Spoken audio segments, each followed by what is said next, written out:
Gusto mong kumuha ng SSS number pero hindi mo alam kung paano kukunin ito through online? Yan ang pag-uusapan natin sa video na to. At ituturo ko na rin sa inyo kung paano magkaroon ng user ID at password after nyo makakuha ng SSS number. Kaya tara, samahan nyo ko at panoorin natin ang video na to. Pero bago yan, sa mga hindi pa nakasubscribe sa akin, kayo na ang bahala. So unang gagawin natin, punta lang tayo sa mga search engine na ginagamit natin, kagaya sa akin Google Chrome, at pagkatapos i-type lang natin ang sss.gov.ph. At pagkatapos dito, dahil gusto nating mag-apply or kumuha ng SSS number online, i-click lang natin itong apply for an SSS number online. At may makikita tayong step-by-step guide dito. So pwede nyo pong basahin yan, pero huwag mag-alala kasi mamaya madidiscuss naman natin yan isa-isa. So kung okay na kayo at nabasa nyo na, pwede nyo nang i-click itong start. And then mapupunta na tayo dito sa pag-fill up ng registrant record verification. So kung nakikita ninyo may nakalagay dito na choose if registrant has complete name, last name and first name only, last name only, or first name only. So kayo na bahala pumili kung ano yung nasa pangalan ninyo, kung complete name ba or wala kayong last name or first name. So kagaya sa akin, meron akong first name, middle name, at last name, kaya complete name ang meron ako. Then, kung okay na, dito naman tayo sa baba sa paglalagay ng last name, first name, at middle name ninyo. At may nakalagay na note dito, itong kulay pula, na kung meron daw mga special characters yung pangalan niyo, kagaya ng mga sign na nandito, mas maganda pumunta lang kayo sa pinakamalapit na SSS branch at doon na lang po kayo magpa-register. So make sure guys na tama yung pagkakalagay ng last name, first name at middle name ninyo, dapat hindi po magkakabaliktad. Then kung meron kayong suffix kagaya ng junior, senior, the third, the fourth, ganyan, ilagay nyo na lang po dito. Pero kung wala, wag nyo na pong galawin yan. At pagkatapos dito sa baba, kayo nang bahalang pumili kung ano yung date of birth ninyo. And then dito sa baba, maglagay kayo ng active na email address ninyo. Yung alam niyo yung password at nabubuksan pa ninyo kasi magsasend po sila ng email doon para makaproceed kayo. So kung okay na at na-review nyo na, pwede na po kayo mag-proceed. I-click nyo na lang po itong box katabi ng I am not a robot para ma-checkan. At pagkatapos i-click nyo po itong box katabi ng I certify para ma-checkan. At kung okay na at wala namang problema, i-click nyo na po itong submit. And then may makikita po kayong ganito na nag-send daw sila ng email doon sa email address na nilagay ninyo. So kagaya ng sabi ko kanina, dapat active at nabubuksan pa ninyo yung email address na ilalagay ninyo kasi magsasend po sila ng email. Pero kung pag-check niyo ng email niyo at wala doon, pwede niyo i-check sa spam or junk mail folders niyo. Baka nandoon lang po. So bali ganito po yung email na marireceive ninyo. So may makikita po kayong link dito. So dapat daw within 5 calendar days ay na-click nyo na po ang link nito kasi kung hindi nyo nagamit ang link nito, mag-e-expire po yan at balik kayo ulit sa pagre-register. So para makaproceed kayo, i-click nyo na lang po itong link. So itong may square. At pagkatapos mapupunta na tayo dito sa pag-fill up ng basic information. So automatic nang may nakalagay na name of registrant, date of birth, tapos kailangan nyo na lang fill upan itong sex. Tapos dito sa baba, kailangan nyo fill upan itong mother's maiden name. So dito guys, kayo nang bahalang pumili kung complete name ba meron yung mama ninyo, last name and first name only, last name only, or first name only. Tapos dito naman, ilagay nyo yung last name, first name at middle name ng mama ninyo nung dalaga pa kasi mother's maiden name yung kailangan nila. Tapos kung may suffix naman, ilagay nyo na lang po dito. Pero kung wala, wag nyo na pong galawin yan. Tapos dito naman tayo sa baba sa paglalagay ng TIN number. So kailangan nyong ilagay yung TIN number ninyo pero optional lang po yan kung meron kayo ilagay nyo pero kung wala pwede rin hindi nalagyan yan.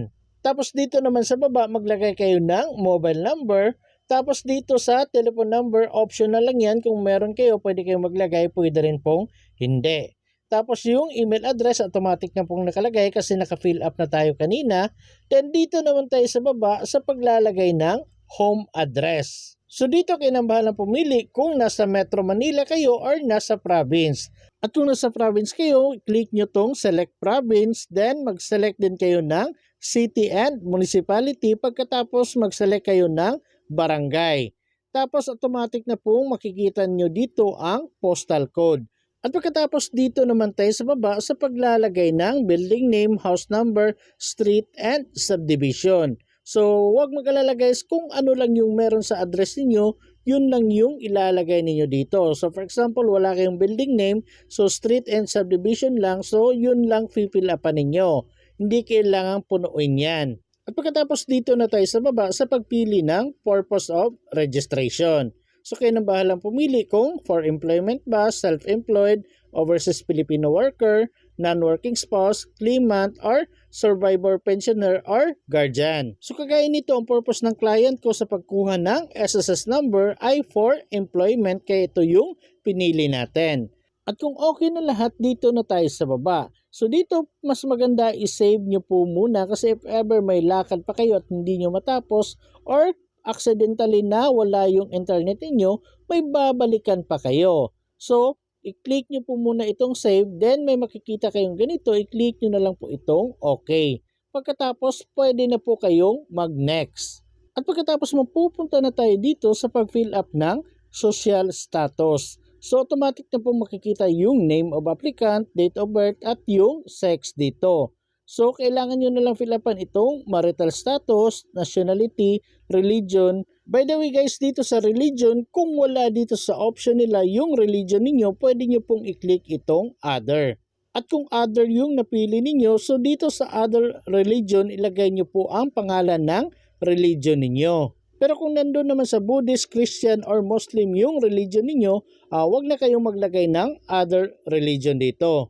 At pagkatapos kung okay na, dito naman tayo sa baba sa paglalagay ng place of birth. So dito mag-select kayo ng country, tapos kayo nang bahalang pumili kung nasa Metro Manila or province kayo pinanganak. Then dito sa baba ilagay nyo po kung saang city or municipality kayo pinanganak. So kung okay na lahat, dito na tayo sa baba. So dito may option kayo. For example, may babalikan kayo na fill upan, pwede nyo i-click itong previous. Pero kung okay naman lahat, pwede nyo i-click muna itong save. At may makikita tayong ganito, i-click nyo na lang po itong okay. At pagkatapos, pwede na po tayong mag-proceed, i-click lang natin itong next. At mapupunta na po tayo dito sa beneficiary. So dito kailangan nating ilagay yung father's name. By the way guys, kung hindi nyo kilala or unknown yung father niyo, pwede nyo i-click itong box katabi ng click if father is unknown. Pero kung alam nyo naman yung papa ninyo, wag nyo na pong i-click yan. Dito na tayo sa baba, click if father's name has complete name, last name, and first name only, or single name only. So kayo nang bahalang pumili dyan. Tapos dito sa father's name, ilagay nyo ng tama ang last name, first name, at middle name ng papa ninyo. Make sure na hindi magkakabaliktad yung pagkakalagay. Tapos dito kung may suffix siya, kagaya ng junior, senior, the third, the fourth, ilagay nyo na lang po dito. Pero kung wala, wag nyo na pong galawin yan. Then automatic na rin pong malalagay yung mother's maiden name kasi naka-fill up na tayo kanina. Tapos dito tayo sa baba, kung kayo ay may asawa, ilagay nyo po yung last name, first name, at middle name dito. Kung may suffix, ilagay nyo po dito. Pero kung wala, wag nyo na pong galawin. Then ilagay nyo na lang po dito yung date of birth. So make sure guys, maiden name ng asawa ninyo yung ilalagay dito. At kung okay na, dito naman tayo sa baba sa paglalagay ng pangalan ng anak ninyo. So ilagay nyo yung last name, first name, at middle name. Tapos kung may suffix, ilagay nyo, tapos yung date of birth dito. So for example guys, marami kayong anak. So pwede nyo pong i-click itong add row para madagdagan ang pangalan ng mga anak ninyo dyan. So kung marami kayong anak, ilagay nyo po lahat dyan. Pero kung wala kayong anak, huwag nyo na pong fill upan yan. Kung isa lang yung ilalagay ninyo. Tapos dito naman tayo sa baba sa paglalagay ng beneficiaries other than parents, spouse, or children. So ilagay nyo na lang po dito. At kung marami, pwede nyo i-click pa rin itong add row. Basta fill upan nyo na lang po lahat, ilagay nyo ng maayos yung last name, first name, at middle name. Then, kung may suffix, ilagay nyo, tapos ilagay nyo rin po ang date of birth. Pero kung wala naman kayong other beneficiaries, huwag nyo na pong fill upan yan.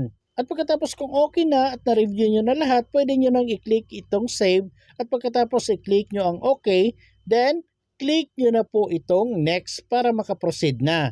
At mapupunta na po tayo dito sa paglalagay ng preferred user ID.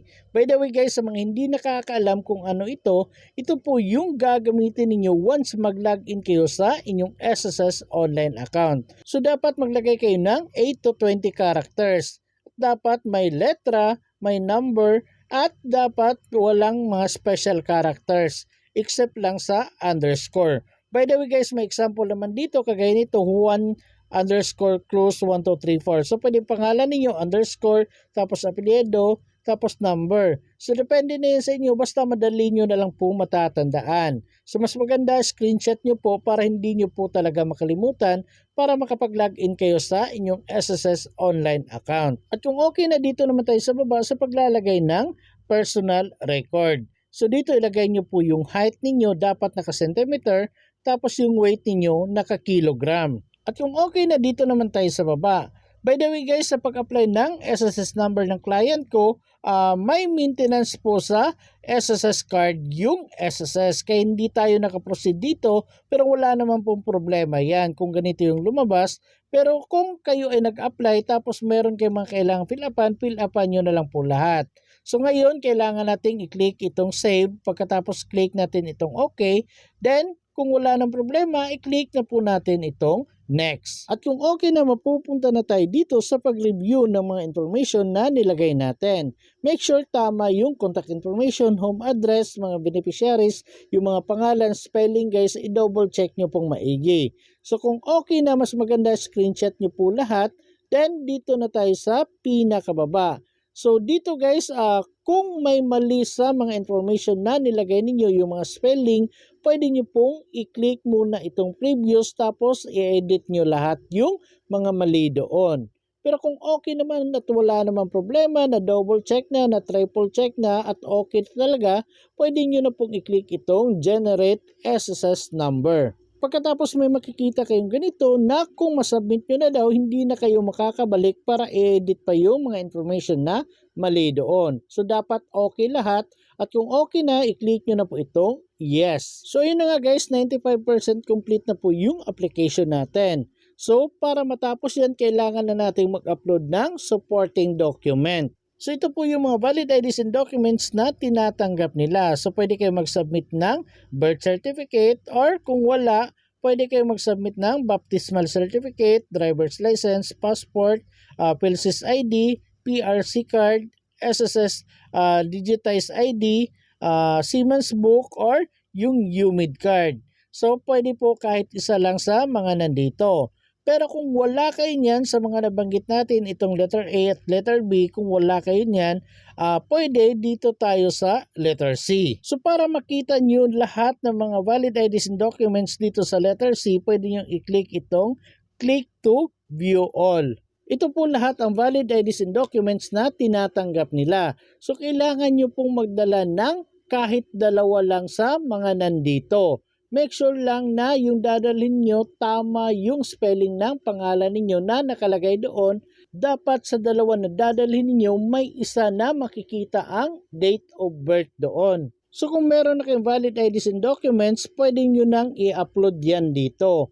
Pero kung hindi pa ready or wala pa talaga kayong valid IDs and documents na masasubmit, huwag mag-alala kasi pwede pa rin kayong mag-proceed. At huwag mag-alala kasi meron pa rin kayong makukuhang SSS number at yung SSS number na yun ay lifetime na po yan. Yun nga lang, temporary pa yung SSS number na yon. Ibig sabihin ng temporary, pwede nyo na pong hulugan or hulugan ng company ninyo pero hindi pa kayo makakakuha ng mga benefits or mga loans kung hindi kayo magsasubmit ng mga documents or valid IDs na kinakailangan nila. Pero kung may time na kayo at meron na kayong valid IDs and documents, pwede na po kayong pumunta sa pinakamalapit na SSS branch at mag-submit kayo ng valid IDs and documents doon para maging permanent na po yung SSS number ninyo. So kung mag-upload kayo ng valid IDs and documents dito or kung hindi kayo mag-upload, wala pong problema, pwede niyo na pong i-click itong submit. At may makikita po kayong ganito, do you want to proceed without submitting the documentary requirements? Dahil hindi tayo nag-submit pero gusto nating makakuha ng SSS number, so i-click lang natin itong proceed. At pagkatapos may makikita tayong 100% complete na. So congratulations, successful na daw yung pag-apply natin ng SSS number. Tapos dito sa baba, scroll down nyo na lang po, may makikita kayong registration information. So screenshot nyo po to kasi napaka-importante po ng part na ito. So nandito po yung transaction number ninyo, tapos nandito yung SSS number ninyo, name of applicant, tapos yung date of birth. So ulitin ko, screenshot nyo po ang part na ito at pwede nyo namang i-click itong print and download personal record. At ganito po yung form na makikita ninyo, mas maganda screenshot nyo na rin po ito. At pwede nyo rin pong i-click itong print and download SSS transaction number slip. So ganito po yung lalabas dyan. So ito na po yung transaction number slip ninyo, screenshot nyo rin po ito kasi napaka-importante rin po nito. At pagkatapos pwede nyo rin pong i-click itong print and download SSS number slip. So ganito po yung makikita ninyo, nandito na po yung SSS number ninyo at meron ding barcode dyan. So mas maganda screenshot nyo kasi ito yung purpose ng pag-apply ninyo ng SSS number online. So ito na po yung SSS number ninyo. At pagkatapos guys, kung na-screenshot nyo na lahat, pwede nyo na pong i-click itong done. Then sa akin, mga ilang segundo lang or minuto, may na-receive din akong email na kagaya nito. So nandito po yung SSS number, yung pangalan niyo, date of birth, time, tapos yung application number, tapos nandito yung SSS number slip ninyo, yung personal record multipurpose ID, tapos itong transaction number slip. So screenshot nyo rin po ang mga nandito sa email. So after nyo makakuha ng SSS number, mag-antay-antay lang kayo ng mga ilang minuto, minsan oras, minsan isang araw, hanggang sa may ma-receive kayong email na kagaya nito. So ganito po yung email na marireceive ninyo. Basta i-check nyo na lang po sa email address na nakaregister sa inyong SSS account. So kung wala talaga kayong na-receive, pwede nyo i-check sa trust or junk mail folders ninyo. Baka nandun lang po yung email ni SSS na kagaya nito. So ganito po ang email na yon. Thank you for registering in SSS website. Tapos may nakalagay dito na user ID ninyo. So itong user ID, ito yung gagamitin nyo once mag-login kayo. So ilalagay nyo po ito, then gagawa na tayo ng password. So para makagawa ng password, kailangan nating i-click itong clicking here na kulay blue. Pero make sure guys, dapat na-activate or na-click ninyo itong clicking here within 30 calendar days. Kasi kung hindi nyo maklik or magamit ang link na ito, automatic pong mag-expire ito, then kailangan nyo ulitin yung registration process. So dapat meron kayong na-receive na email na kagaya nito at dapat na-activate or na-click nyo ang clicking here na ito within 30 calendar days. So para makaproceed na tayo, i-click na natin itong clicking here na kulay blue. At pagkatapos may makikita tayong ganito, member registration verification. So para ma-verify yung account natin, kailangan nating maglagay ng last 6 digit ng SSS number or CRN number natin. Pero sa ngayon, SSS number pa lang yung nakuha natin, kaya last 6 digit ng SSS number yung ilalagay natin dito. So bali ito po yung SSS number na nakuha ninyo, so kukunin natin ang last 6 digit nito. So dito, ito ang last 6 digits. So, ito yung ilalagay natin dito. So, make sure tama po yung last 6 digit na ilalagay ninyo. So, i-double check nyo pong maigi. So, for example, kung ganyan nalagay nyo na yung last 6 digit, kailangan na nating mag-proceed. So, para makaproceed, i-click natin syempre itong proceed. At pagkatapos mapupunta na tayo dito sa step 2 ng member registration verification. So dito kailangan nating gumawa ng password. So kailangan nating maglagay ng password at confirm password.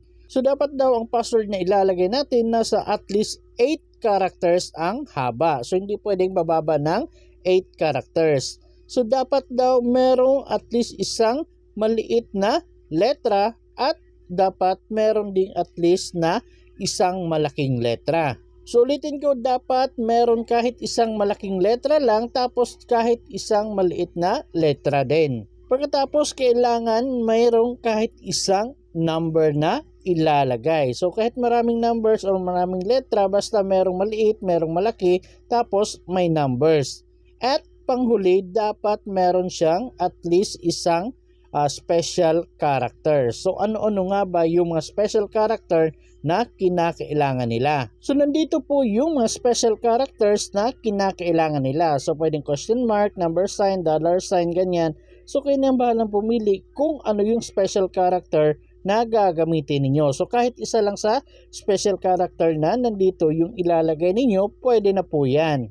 So kung nakalagay na kayo ng password at confirm password, make sure na magkatulad po yung lahat ng spelling sa password at confirm password na ilalagay ninyo. Kasi kung isang letra na mali doon sa nilagay ninyo, isang number, ganito po yung makikita ninyo. Magkukulay pula po yan. At may makikita po kayo dito sa baba, your passwords do not match. So, ibig sabihin yan, may isang letra or number na hindi magkatugma. So, kailangan yung ulitin or i-click nyo na lang itong parang mata dito na view para ma-view yung password niyo at makita nyo kung ano yung mali doon. So, kung na-double check nyo at nalagay nyo na lahat yung password na kinakailangan, tapos may makikita kayong ganito na dalawang check dito sa baba at nagkulay green siya, ibig sabihin yan, okay po yung password na nilagay ninyo at magkatugma po lahat yung password na nilagay ninyo. So para makaproceed tayo, i-click na natin itong set password.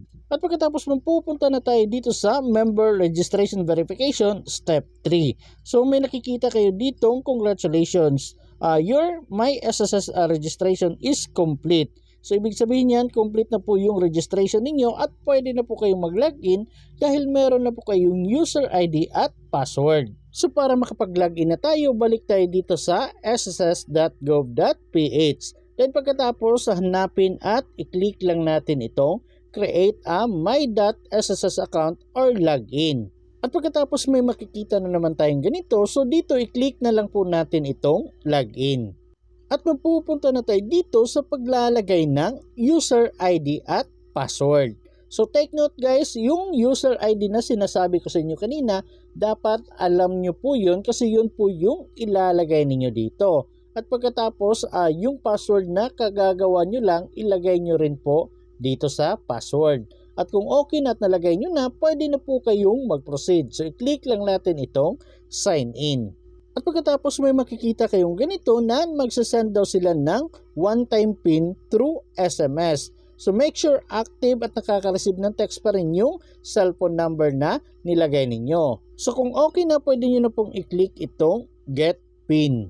At pagkatapos mapupunta tayo dito sa paglalagay ng OTP na galing kay SSS. So bali ganito po yung text na marireceive nyo galing kay SSS, then dito po yung OTP. So itong OTP na ito ilalagay nyo po yan dito.